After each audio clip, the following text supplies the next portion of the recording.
I started watching this TV show called The Boys, and it's pretty good. Rated R, so any listeners under 18, first of all, it's marked explicit. Don't watch.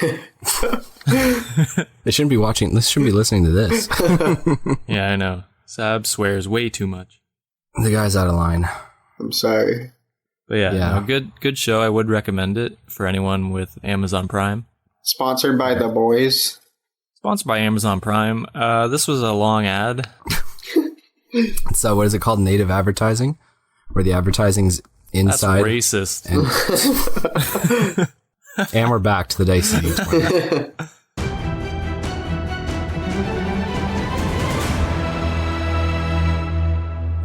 Ladies and gentlemen, welcome back to the Dicey D20. My name is Noah, Dungeon Master, and I am joined here by our players. First off, we have Rogar Ragnak. Rogar, how's it going? It's going good. I like being introduced first, as always.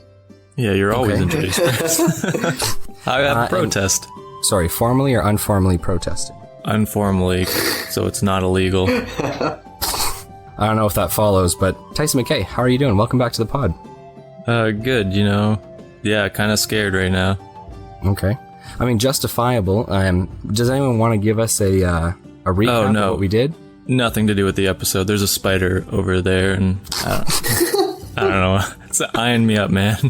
Okay. Well, Spiders are friendly. I don't know if there's anything I can do about that. Well, if I kill it, it'll rain. Don't kill it. Yeah, dude. Spiders kill other bugs. You gotta keep them around.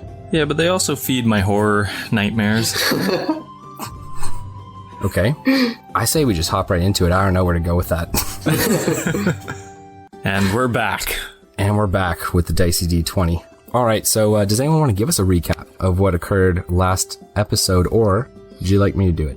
Sab, you love recaps, and you've never done one, so... What? I did one like 2 episodes ago. I blocked it from my memory. You can do it, Noah. Alright, sounds good. So, last time we saw our heroes, they had slid down a rocky and quite steep entrance to a cave that they found by following a blood trail, which led from the house that Tyson McKay was guarding, and then through no fault of his own, the inhabitants were taken. Obviously, Tyson McKay took care of Jacob, his best friend, by dragging him through the woods, intestines and entrails and all. He's still alive. Dropped him on the doorstep of the house that Parker was looking out for.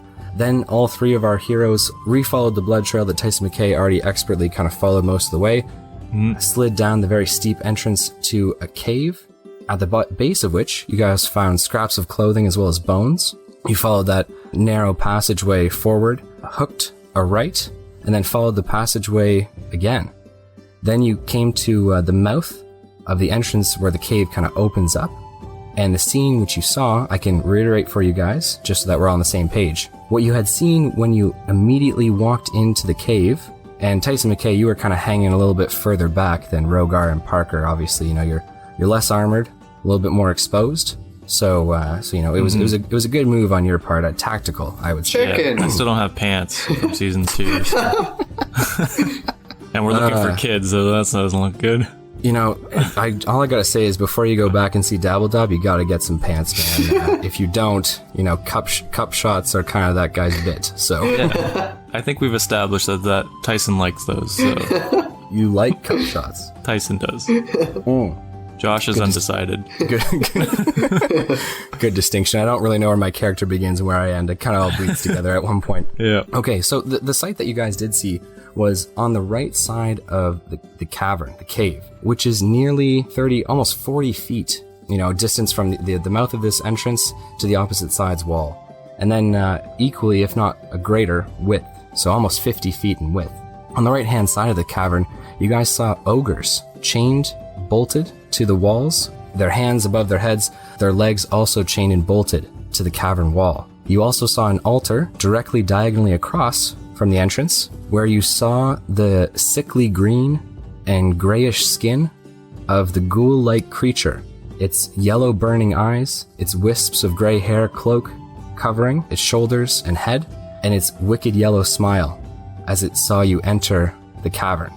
It was standing before an altar, and you guys also noticed, aside from this, kind of a pile of discarded items, loot, if you will, which Rogar seemed quite happy about. That was directly to your left as you entered the cavern, all the way across the other way. You guys saw this scene.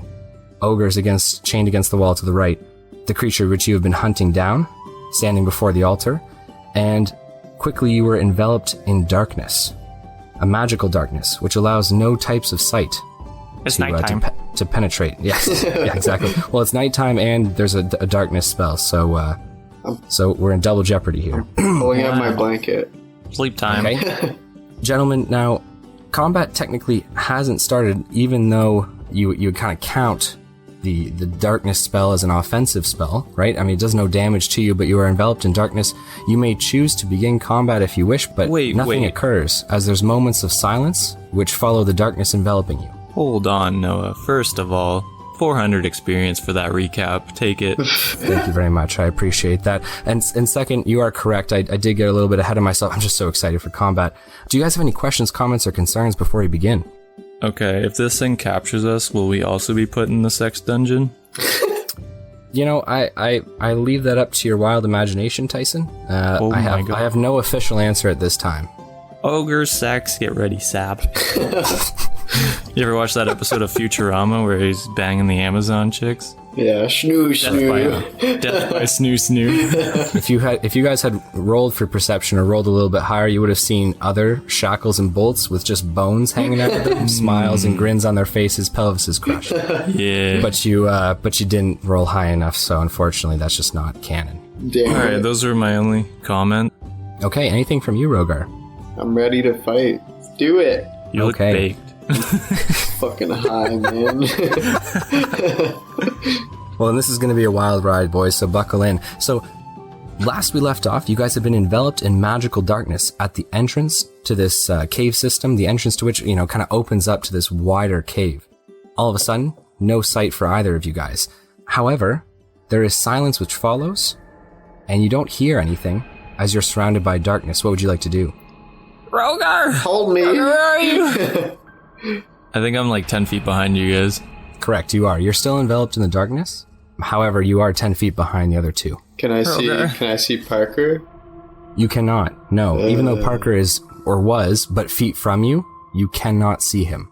Even creatures with dark vision cannot see through the spell darkness. But you hear Parker whisper to you and say, "Should we move forward out of the darkness?" Who said that? Yeah, I don't even know. I think Parker would dignify this with a response. He's a little nervous. He says, "It's me, sir. It's me." Oh, okay. Tyson? I tell him we should try and find each other. That way we could stick together. I have my arm outstretched. I'm moving towards your voice. Okay, I'm gonna pull my arms out and kiss. see if I can reach him.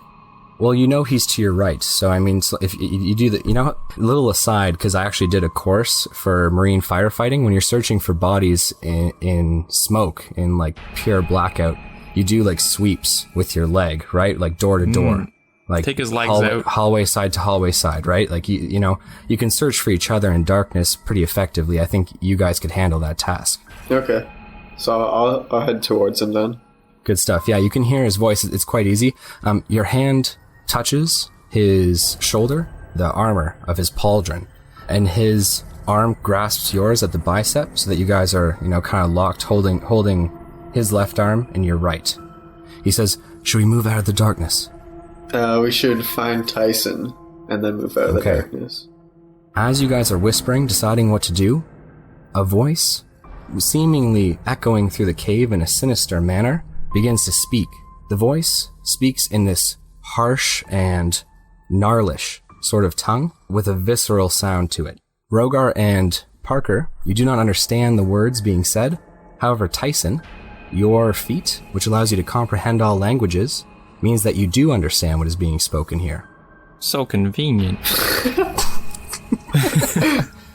Well, Planeswalker's got mad abilities, dude. Yeah. So I'm whimpering on the floor right now, by the way. Are you? Is that? Yes. Okay.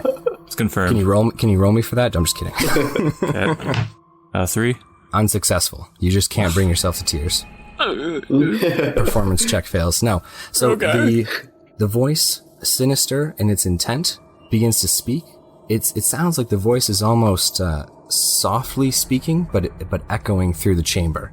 It speaks and says this: "You're just in time, but tell me, do you know of me? Do you know my form?" No. Okay, so Tyson McKay, in the fetal position, you're calling out no? Yeah. Okay. Nothing from Parker. He stays silent, but Rogar, do you have any response? Show yourself, you coward. You did not answer my question. Do you know of... You're an ogre fucker. Ignoring the response from Tyson McKay, which said, "You're an ogre fucker," he says, "Surely you know my rhyme. Lock the door. Blow out the light. The hungry Oni haunts the night. Hide and tremble, little one. The Oni wants to have some fun. Hear it scratching at the door. See its shadow cross the floor. The sun won't rise for quite a while. Till then, beware the Oni's smile." And his voice sounds very loud and close to the left side of your head, Rogar. Punch. Can I swing there? Yeah, so do you carry a shield in your left hand? Yeah. I mean, you'd be kind of like wide bashing, like brawling, trying to strike left with your shield. You can roll me a d20. It will be at disadvantage, as you cannot see your target. Oh, that's a nat 20, damn it. So 17. You swipe, narrowly missing your target. You can almost feel the tip of the shield hit something. Maybe it was the clasp of a cloak, but quickly discover that your hit misses, swinging a little bit further than you anticipated, right? Following through on that strike. You hear the voice say, "Tisk, tisk, a lovely song." What's a psalm? "A verse, my song, the song of the Oni." Do you want us to sing it? Oni.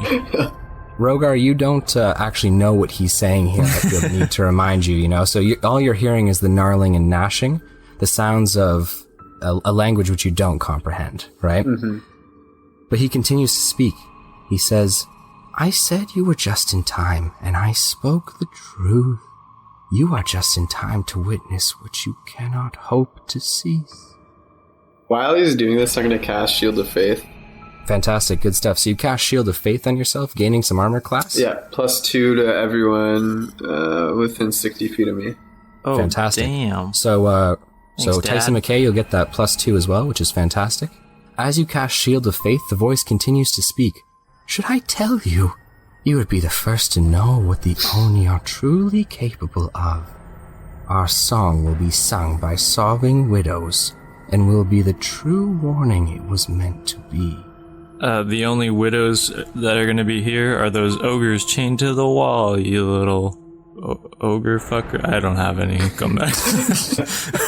Fantastic, good stuff. Tyson McKay, you can understand all languages. Can you speak all languages? Maybe. It's definitely something you should know. Definitely something at this point you should know. What season is this? I'll give you a moment to look it up. So I have the ability to understand all spoken languages and to be understood while speaking by anyone who speaks any language. Wow. Okay. So it's not that you're speaking that language, you are speaking, and because the Oni speaks the language, it can understand you. So it does understand your feeble attempt at wordplay there. It continues and says, "I will be the first to usher in the Ogrima. Uh-oh. You fear for the ogres chained to the wall, but trust their time is over.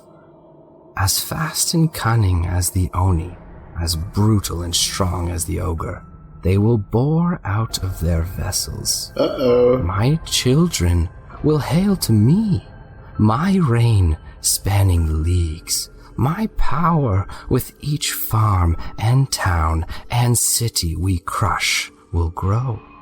No longer will we hide in the natural shadow. I will spawn a shadow over these lands so we may walk the earth as lords, taking what we will. You think you can stop? Your men will be dead, your women slaves, and your children food. You are cattle. You are nothing. I already killed my child, so joke's on you. With that, swooping in, this time towards Rogar, your right-hand side, you can feel the rush of air moving as you hear a yelp and a strike as the Oni attacks Parker, dealing a gash to his right side. No! Parker is going to take 12, 13, 14, 15 damage. Eeks? Parker. Come on, man. And that will open us up into combat. Gentlemen, can you please roll me your initiatives? Parker's got a 5, so good for him. Got a 17. 19 for your boy. Oh! Okay, so gentlemen, Parker lets out a cry as his right shoulder is slashed, and you hear the whooshing sound move past both of your heads. Tyson McKay, in combat, you are up first, my friend. What would you like to do? Currently, I believe, in the fetal position, in amidst the spell darkness. As I am. What would you like to do? Can I see since I have heat vision, or does that affect with darkness?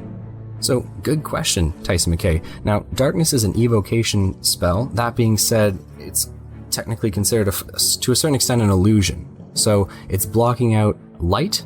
However, you see in thermal, so infrared, essentially, you will actually be able to see through the magical darkness.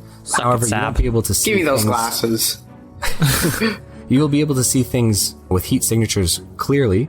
Things without heat signatures, however, you will not be able to see very clearly. Gotcha. Okay, so can I see Rogar and Parker?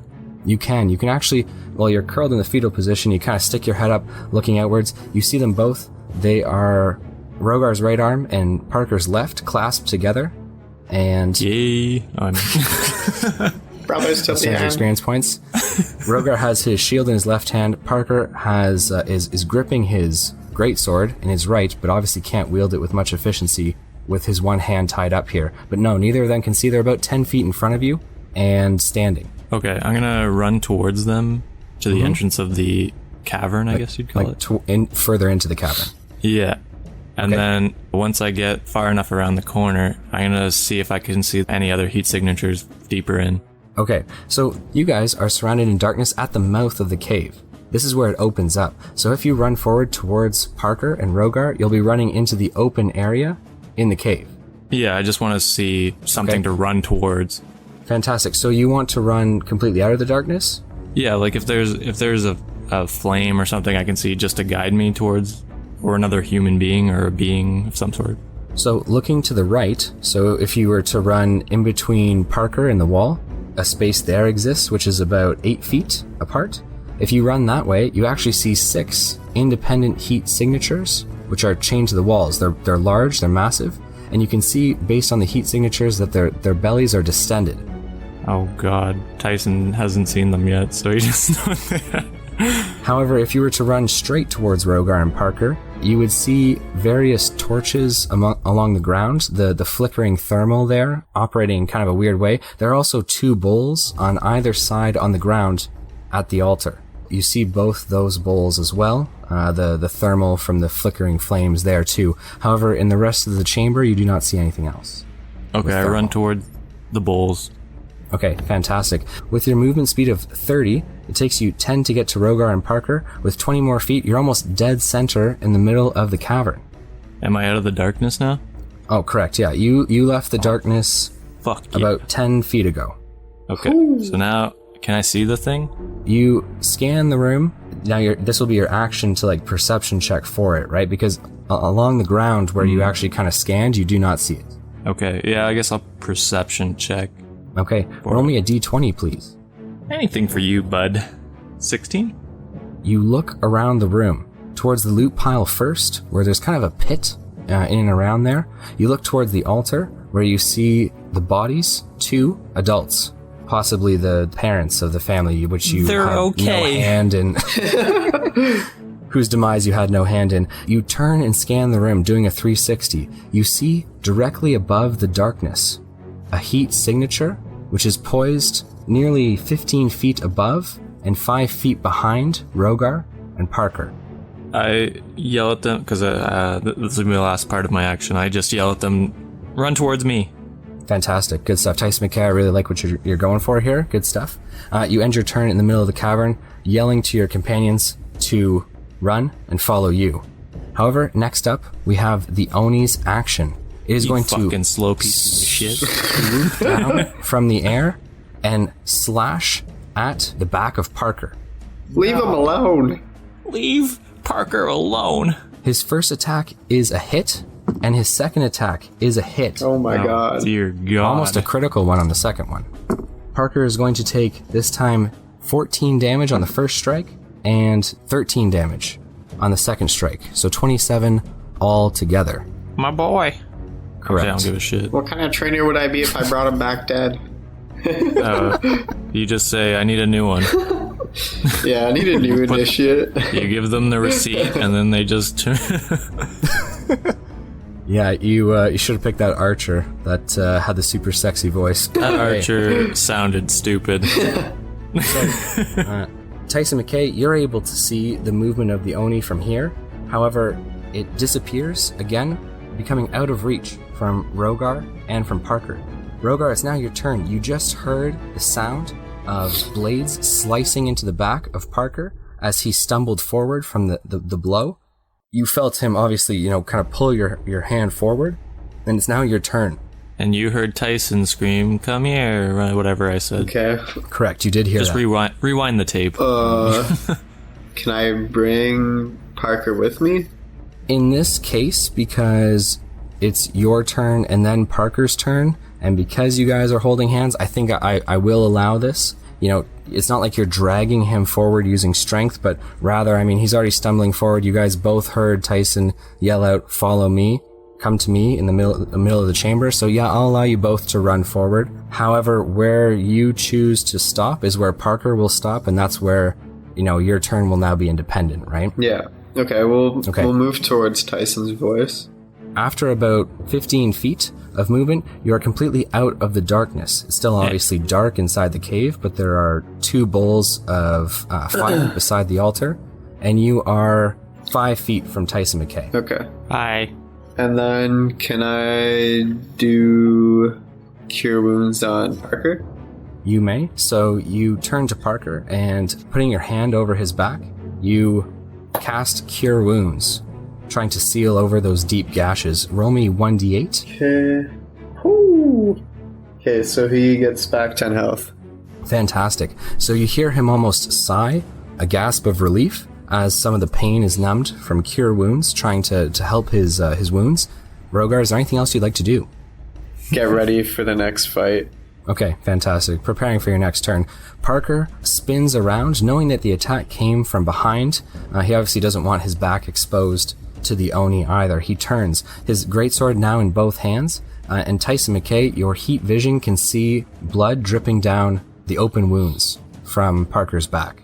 You're dripping, bud. Okay. He is going to prepare an action that if the Oni comes within range of him, he will strike at it with his great sword. Ooh. Okay. We are now back to the top with Tyson McKay. Tyson, what would you like to do? You're currently 5 feet behind Parker, who is on your left, and Rogar, who's on your right. Can I see the thingamajigger? Correct. Directly behind, or directly in front, I should say, but rather in between the space of Rogar and Parker. Up above, nearly 15 feet in the air, hovering still above the darkness, you see the outline of the thermal of the Oni. It looks as though, and you can kind of see, obviously it's a different shade of thermal. In his one hand, a very long pole arm almost, with a long, thin blade at the end of it. What would you like to do, my friend? I'm gonna cast 3rd level Scorching Ray at it. Ooh. Fantastic. You will need to roll me a d20, please. And Scorching Ray has 3 different rays, correct? Sure does. Okay. A 9. That is a miss.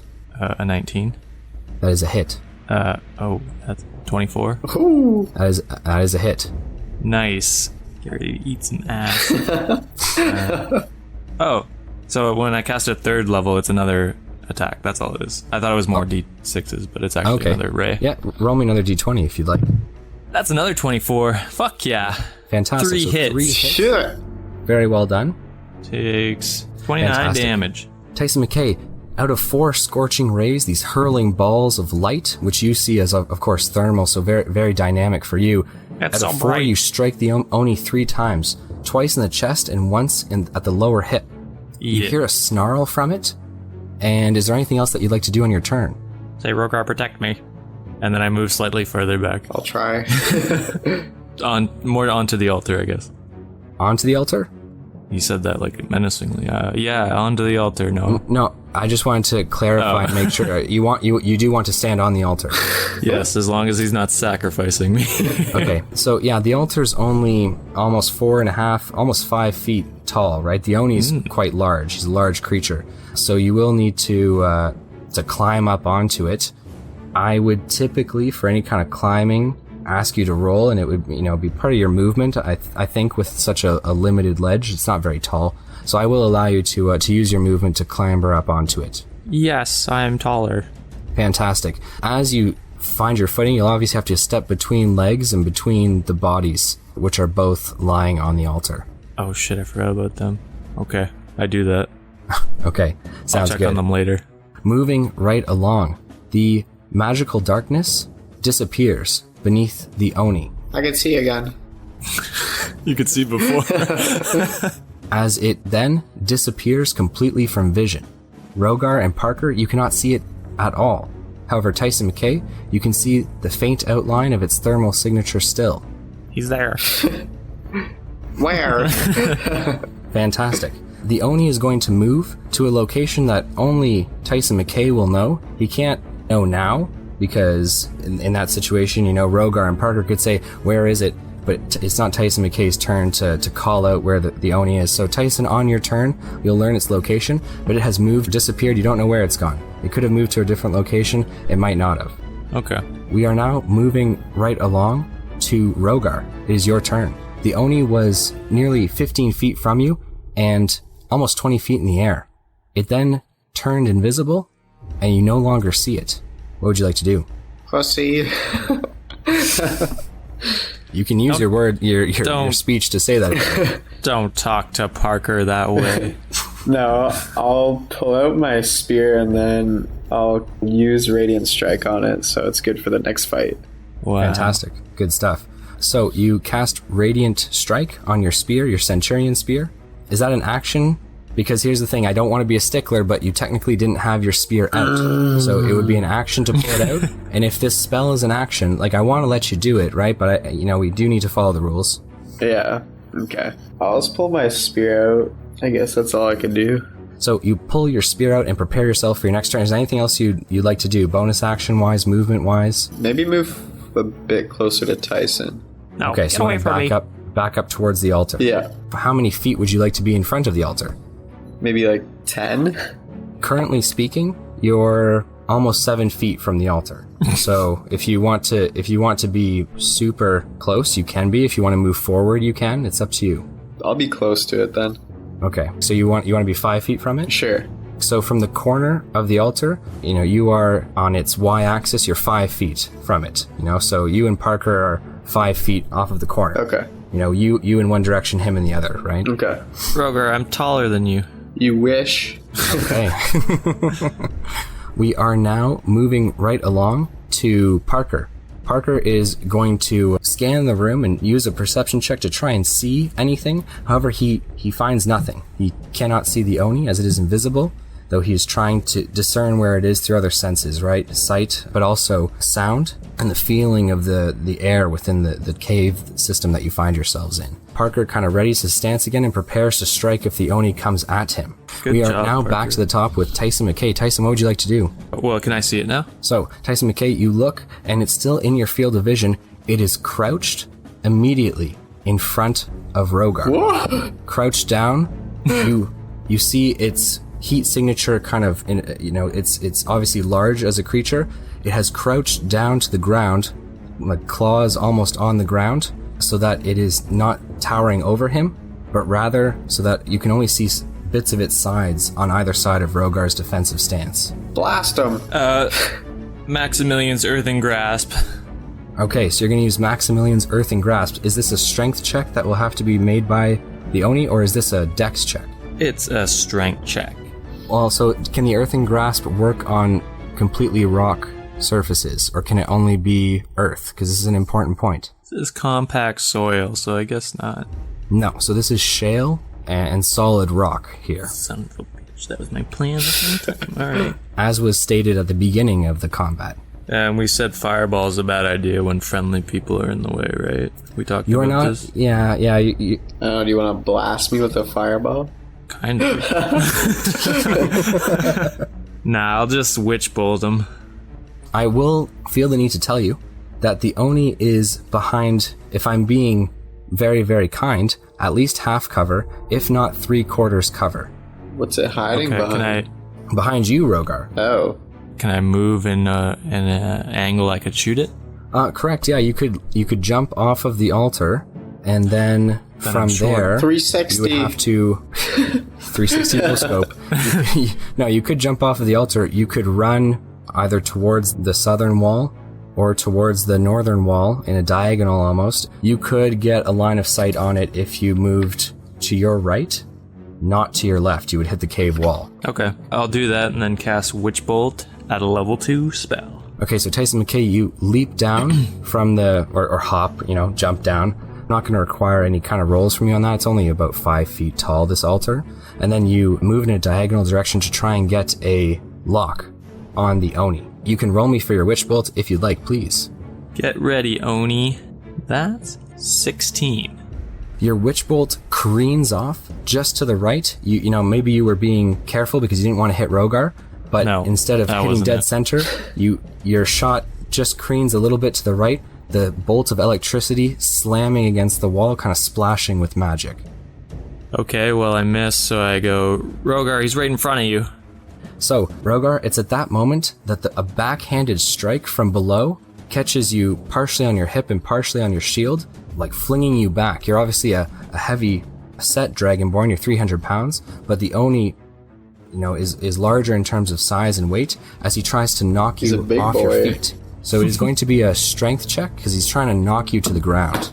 He's got a 16 plus his strength of 2, so 17. I've got 18. I've got a 19. Okay, so he strikes against your shield, your heavy metal boots scraping against the shale rock ground of the cave, but you hold your ground strong. The Oni is then going to move, and because he has attacked, he becomes visible. He becomes visible as he strikes you. You obviously slide a few feet back. He then leaps into the air and is now directly above you, Rogar, nearly 25 feet in the air. Okay. Now it is Rogar's turn. Rogar, what would you like to do? Woohoo! Okay. Like he's leaping at me right now, or he's like on the ceiling. He leapt into the air and is now hovering 25 feet above you, directly above you. I'm gonna throw my spear at him because my spear reappears in my hand when thrown.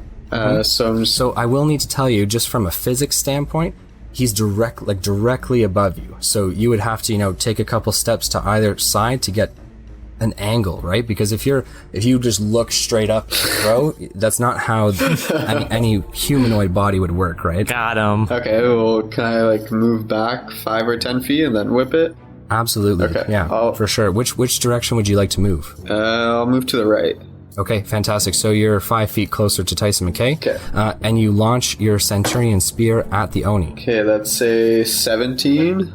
Your spear hits true. It strikes through the shin of the Oni, blood spattering and dripping down the Centurion spear's shaft.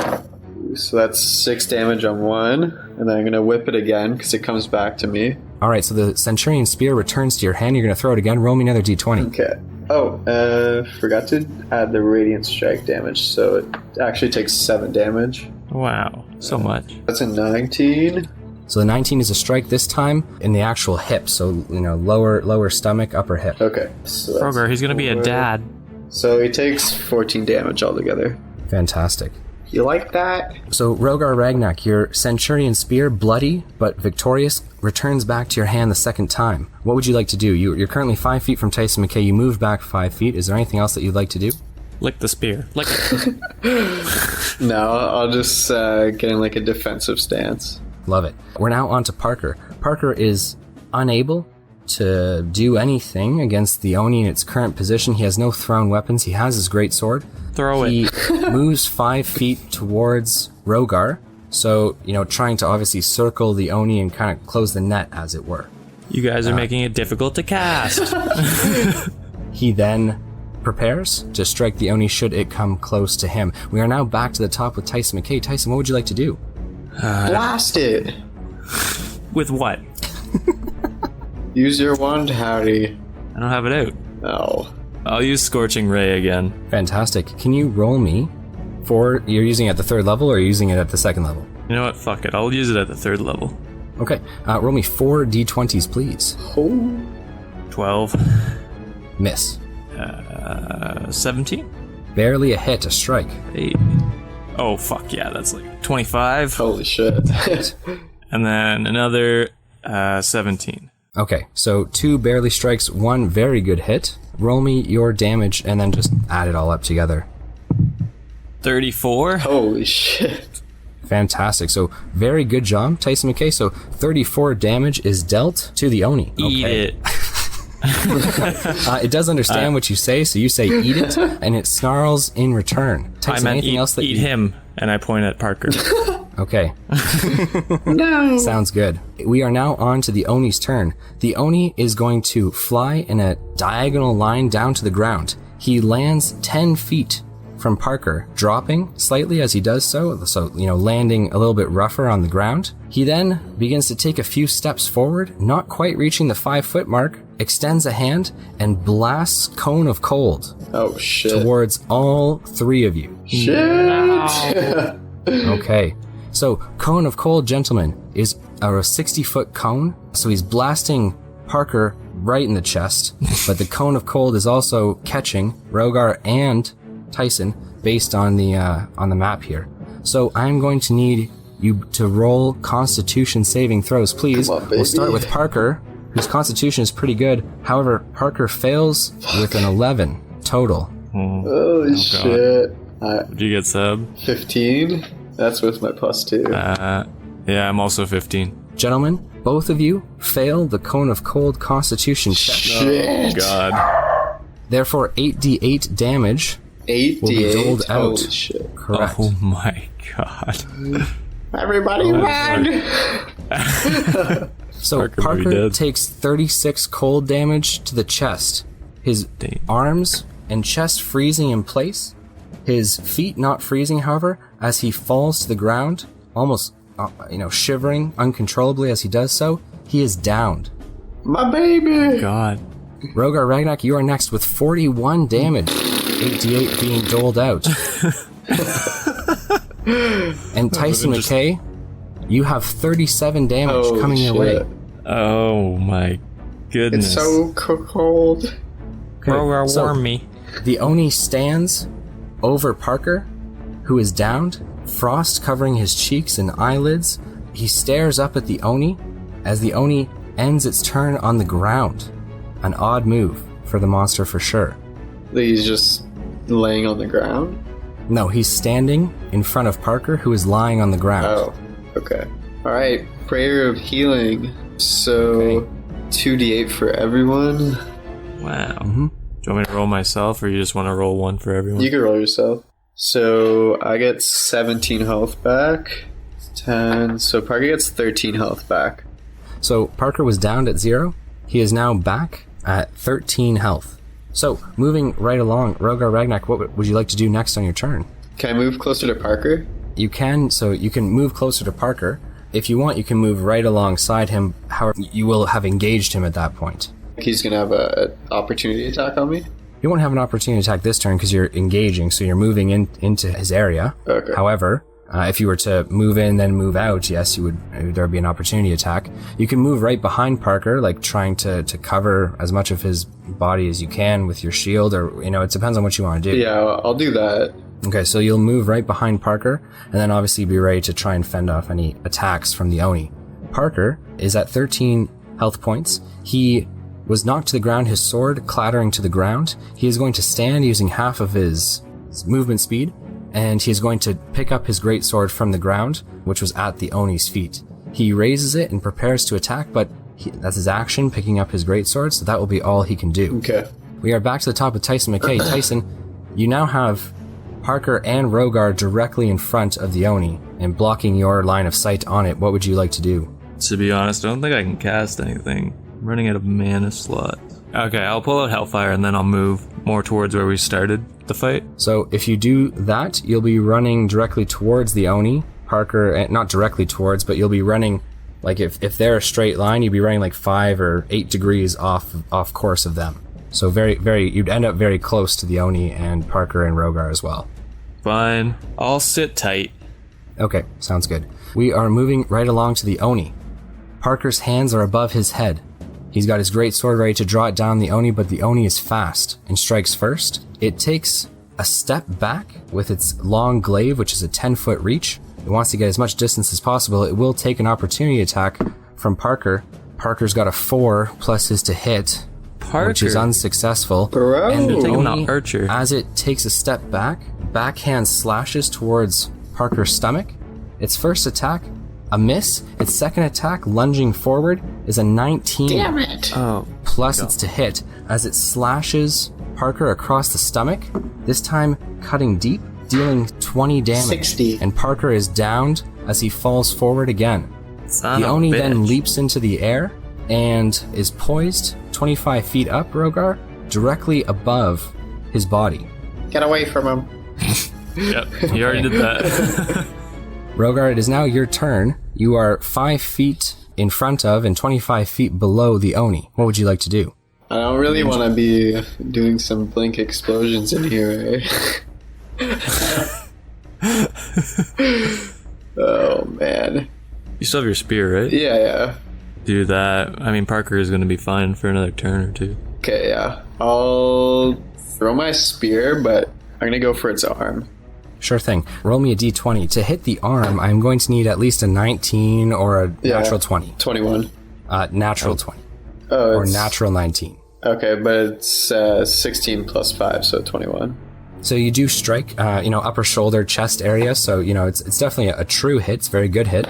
So he takes 8 damage on that one, and then I'll keep aiming for his arm again.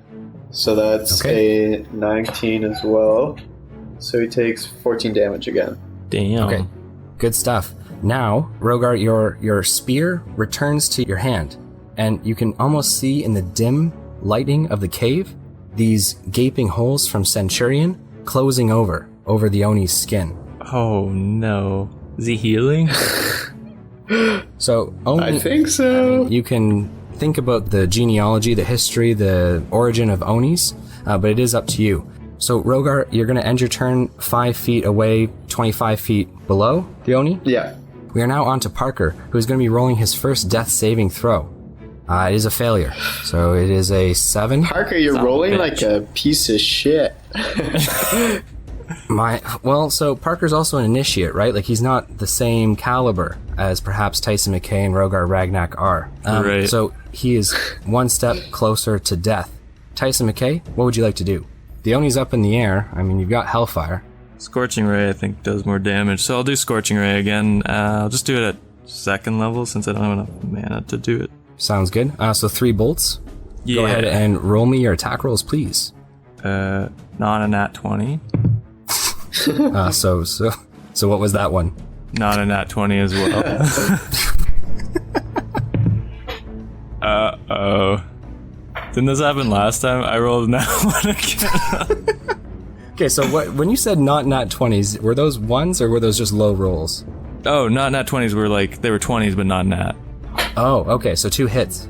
Yeah, 2 hits and then a nat 1. Sorry, I thought you were saying that wasn't a nat 20, like it was a bad roll. Oh, Okay, yeah, no. All right, well, your first 2 strikes are gold in Tyson McKay. 2 absolute hits dead center with Scorching Ray. Jeez, so he takes 20 damage. What happens this time, Noah? Okay, Tyson McKay, on your natural 1, using your magic to cast Scorching Ray, I am going to need you to roll me this time 2 d10s, please. Oh boy. Oh, no. You're in another world again. 76. All right, Tyson McKay, you find yourself immediately blinking out of existence. traveling across both time and space.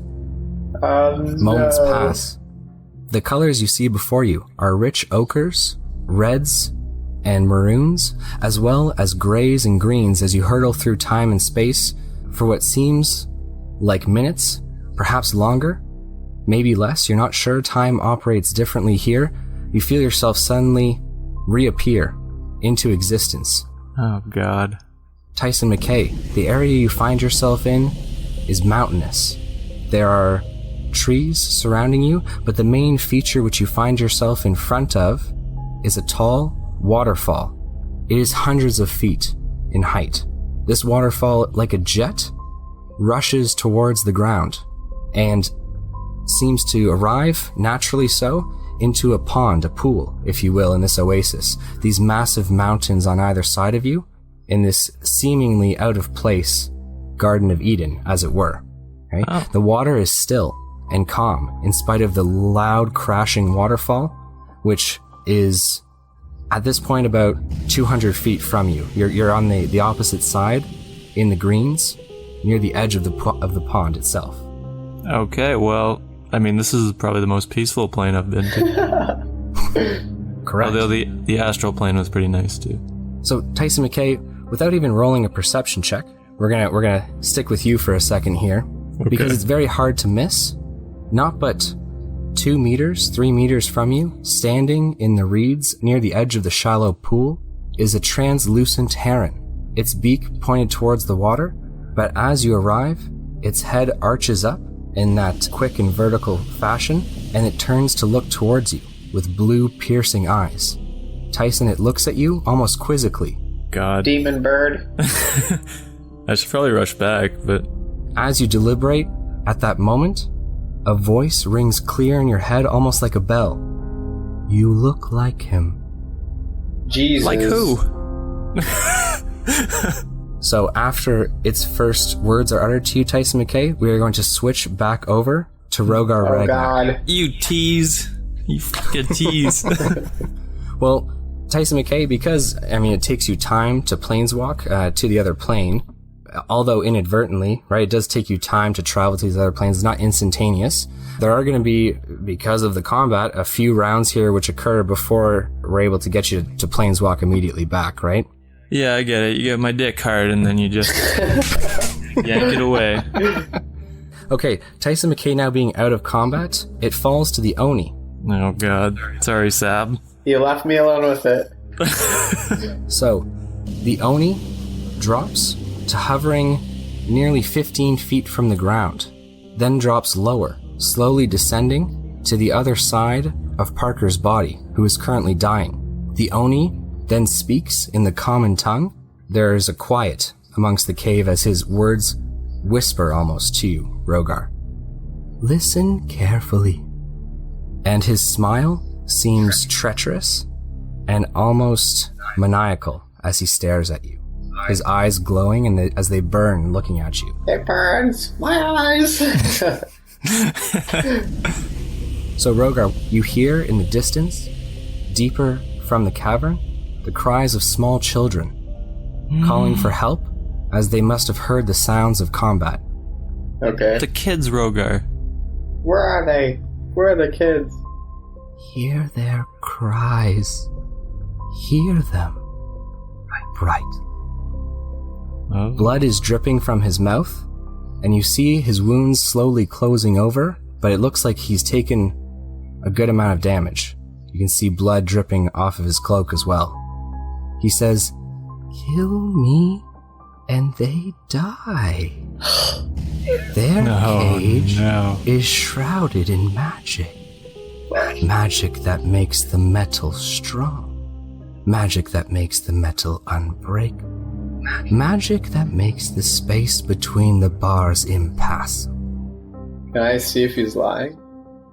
Yeah, absolutely. You can roll an insight check to see. It's a 17. Though the smile of someone who seems possibly insane or mad, he does not appear to be lying in any way. In fact, he seems to almost relish these words, enjoy them truly. Okay.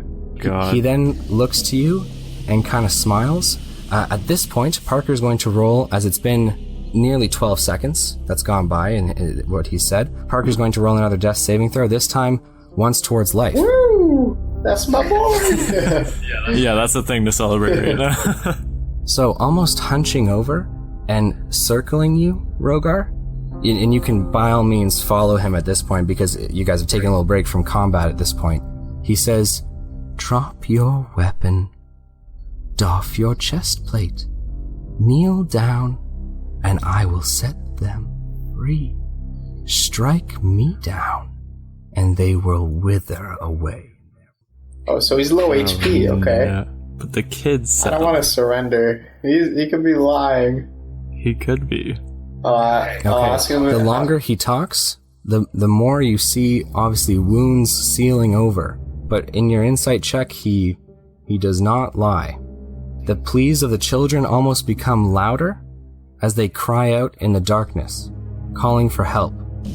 It seems more than one child is calling out for help, definitely more than a few.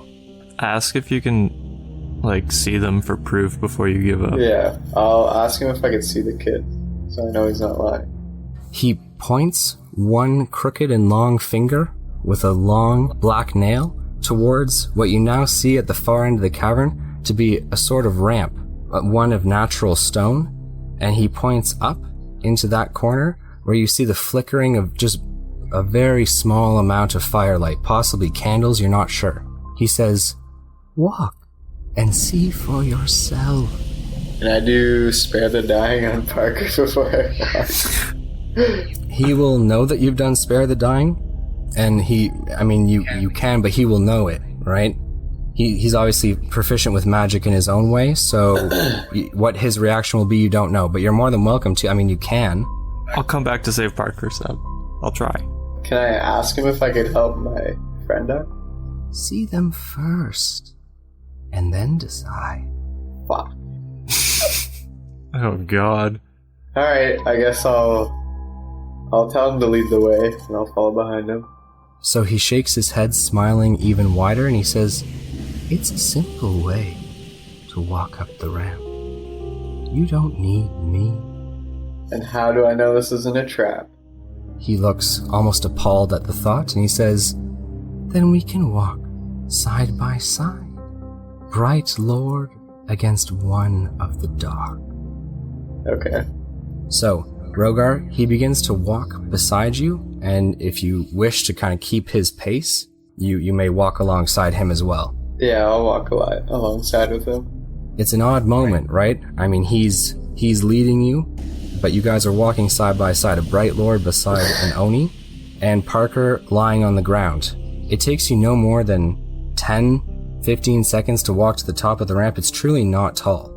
And as you stand at the top of the ramp and you see the Oni's crooked finger extend one more time, you see what looks to be a prison or a cage that is spherical and banded, the metal of which is jagged and sharp, and there appears to be no door on it. Inside this sphere, which by the way is nearly 15 feet in its diameter completely, you see more than a dozen children. That's it? God. That's all the kids, I think, right?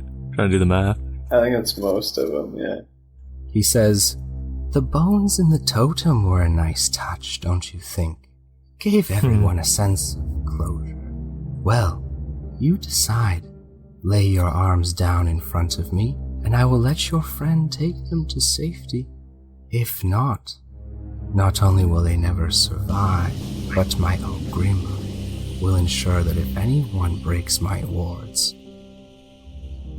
first. So, bright lord, what will it be?" It's at this point that we are going to transition over to Tyson McKay. Fuck, thank God. I gotta get there. Tyson McKay, the last things that the blue heron, in its deep but feminine voice, said to you, ringing in your mind, was, "You look like him." What, the Oni? Who? Who do I look like? So there is a pause. The sounds of the water almost seem quieter when the heron speaks. It says, "Your father." He's dead. Dad? Shut up. How do you know my father? There is a pause again. A few seconds go by as the heron looks to the sky and the waterfall, and then it looks back to you, and it says, "He sought me in the beginning." Beginning? But how did my dad do that? He was just a farmer. If you think your father is a farmer, I have news. What is it? Spell. So it pauses again, and this time looking at you, the heron cocks its head to the side, almost looking quizzically at you. The stripper. I fucked your father. I asked the crane what the news is. I want to know about my father. Okay, so it remains silent and continues to look at you, Tyson. I produce flame in my hand. I say, "Tell me, bird." So it looks to you again, looking at the flame in your hand, the actual flickering of the flames reflecting in its translucent but bright blue eyes. And it says, "You fear. You need to return." All right, bird. I gotta go save my friends, but I'll be back. And then I turn away and start concentrating. The bird appears before you, in front of you, operating out of nothing, and you feel a hold on your magic. Damn it says, "It matters not. You cannot save him." Let me go, bird. A time, Tyson, when you are in need, as he was, I will be there. Let me be there for him. There is a pause as the heron looks to you, and you see a brightest and shining tear fall from its eye. It looks to you and it says, "Your father was a great man. Perhaps with time, you could be a good one." Lowballing me. And at that moment, you are sent hurtling back. Okay. You're a wizard, Tyson, and a bloody good one. Not a great one. Rogar, we are back to you. The Oni is looking at you, having just posed the question, "What is your decision?" If I lay down my arms, what happens to me? That is not part of the game that we're playing. You will be saving 16 lives. Is that not what a bright lord does? Say yes, but... So he holds his hand out towards the cage, and it radically decreases in size, its diameter dropping by nearly 3 feet. Children screaming inside. Oh, God. Decide. Okay. He crushes his hand together one more time, and it decreases by another 2 feet. At this point, you see the children are becoming closer and closer together, suffocating for space. I say stop. So he looks, his eyes flicking towards the weapon still in your hand. I'll drop it. Your chest plate doff. You want to see my tits? I'm glad you have a sense of humor right now. Radically again by another foot. Oh, God. Okay, I take it off. Okay, so unbuckling your chest plate, clatters to the ground, revealing the scales beneath, and the cloth shirt that you would wear underneath your armor. And he says, "On your knees." Okay, get down on my knees. Okay. Start sucking. The cage opens. Swinging open, a door appears as children tumble out, and they begin to run hurriedly towards the exit. The larger children, those who are 9, 10, even 12, carrying and sometimes pulling behind them those who are 5 or 6 or even younger. They all run quickly, the older ones taking care of the younger ones. As they run past, their eyes looking at you, Rogar, there was tears of fear, but they look at you like a hero. You're goddamn right. Over in the corner, your initiate, Parker, pushes his hand down against the stone and pushes himself up. The children all run to him and then they cower behind him. He looks to you as he can see you up on the ledge, kneeling, and if you wish, you can turn your face towards him.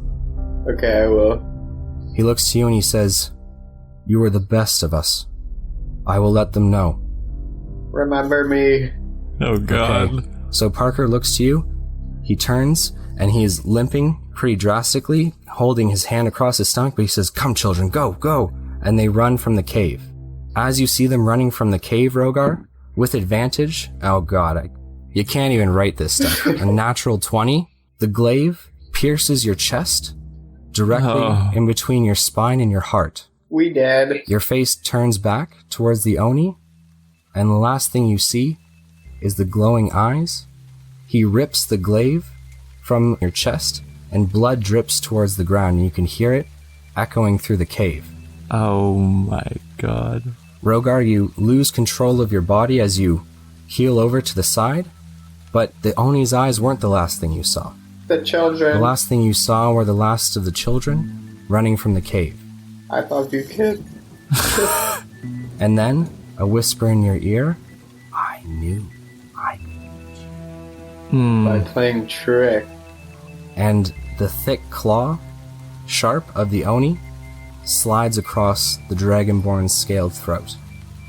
Your vision fades to black, and that is where we end things for today. Oh no.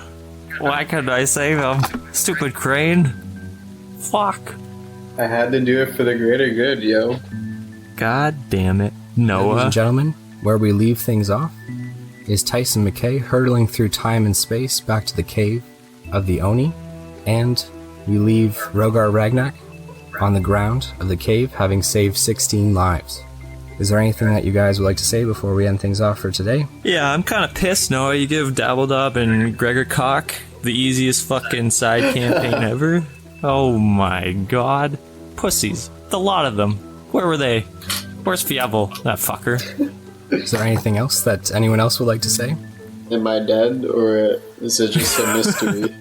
That will be answered Next episode on the Dicey D20. Ladies and gentlemen, What a fucking it has cliffhanger. been a pleasure bringing you guys this latest episode.